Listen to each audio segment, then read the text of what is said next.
അമേരിക്കയിൽ ഈ വർഷം 85,000 വിസകൾ റദ്ദാക്കിയെന്ന റിപ്പോർട്ടുകളാണ് പുറത്തുവരുന്നത്.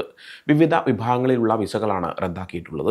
അമേരിക്കൻ സമൂഹത്തിൻ്റെ സുരക്ഷ ഉറപ്പാക്കാനും നിയമങ്ങൾ പാലിക്കുന്നവരെ മാത്രം രാജ്യത്തേക്ക് പ്രവേശിപ്പിക്കാനുമാണ് ഈ നടപടിയെന്ന് ഒരു മുതിർന്ന സ്റ്റേറ്റ് ഡിപ്പാർട്ട്മെൻറ്റ് ഉദ്യോഗസ്ഥൻ IANSൻ്റെ വാർത്താ ഏജൻസിയോട് പറഞ്ഞു.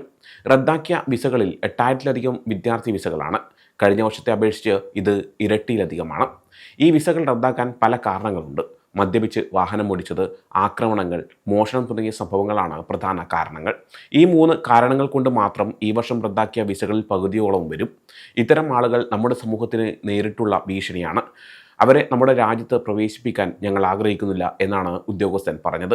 നേരത്തെയും വിസ കാലാവധി കഴിഞ്ഞവർ, തീവ്രവാദത്തെ പിന്തുണയ്ക്കുന്നതായി സംശയിക്കുന്നവർ എന്നിവരുടെയും വിസ റദ്ദാക്കിയിട്ടുണ്ട്. ഇതിനെതിരെ ചിലർക്ക് 1-ാം ഭേദഗതിയുടെ പ്രശ്നങ്ങളും ഉയർന്നിട്ടുണ്ട്.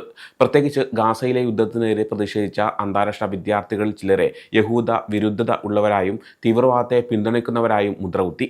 ജൂണിൽ അമേരിക്കൻ എംബസികൾക്ക് വിദ്യാർത്ഥി വിസയ്ക്ക് അപേക്ഷിക്കുന്നവരുടെ അമേരിക്കൻ ജനതയോടും സംസ്കാരത്തോടും ഭരണകൂടത്തോടും സ്ഥാപനങ്ങളോടുമുള്ള ശത്രുതാപരമായ കാഴ്ചപ്പാടുകൾ പരിശോധിക്കാൻ നിർദ്ദേശം നൽകിയിരുന്നു.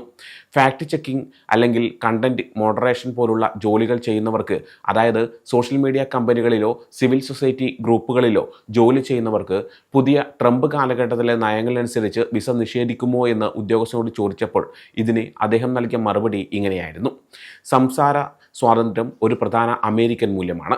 അമേരിക്കക്കാരെ സെൻസർ ചെയ്യാൻ ശ്രമിക്കുന്ന വിദേശ പൗരന്മാരിൽ നിന്ന് ട്രംപ് ഭരണകൂടം അവരെ സംരക്ഷിക്കുകയാണ് എന്നാണ്.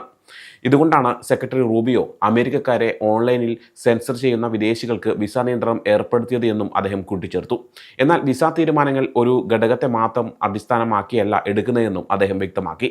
വിസ അപേക്ഷകർക്ക് അമേരിക്കൻ വിസ ലഭിക്കാൻ യോഗ്യതയുണ്ടോ എന്ന് തീരുമാനിക്കുന്നതിന് മുമ്പ് കോൺസുലാർ ഉദ്യോഗസ്ഥർ അവരുടെ സാഹചര്യങ്ങളെയും പൂർണ്ണമായി പരിശോധിക്കുമെന്ന് അദ്ദേഹം കൂട്ടിച്ചേർത്തു. ഉയർന്ന അപകട സാധ്യതയുള്ള അപേക്ഷകർക്ക് കർശന പരിശോധന തുടരുകയാണ്. പ്രത്യേകിച്ച് അപകട സാധ്യത കൂടുതലുള്ള രാജ്യങ്ങളിൽ നിന്നുള്ള അപേക്ഷകർക്ക് വളരെ കർശനമായ പരിശോധനകൾ നടത്തുന്നുണ്ട്.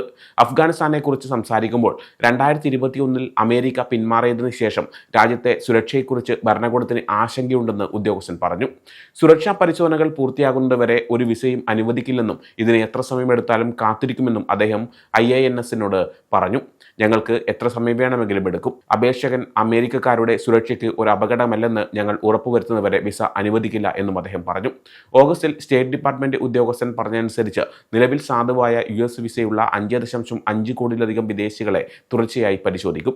ഈ പുതിയ നയപ്രകാരം പരിശോധന സമയത്ത് സോഷ്യൽ മീഡിയ പ്രൊഫൈലുകൾ പൊതുവായി സൂക്ഷിക്കാൻ അപേക്ഷകരോട് ആവശ്യപ്പെട്ടിട്ടുണ്ട്.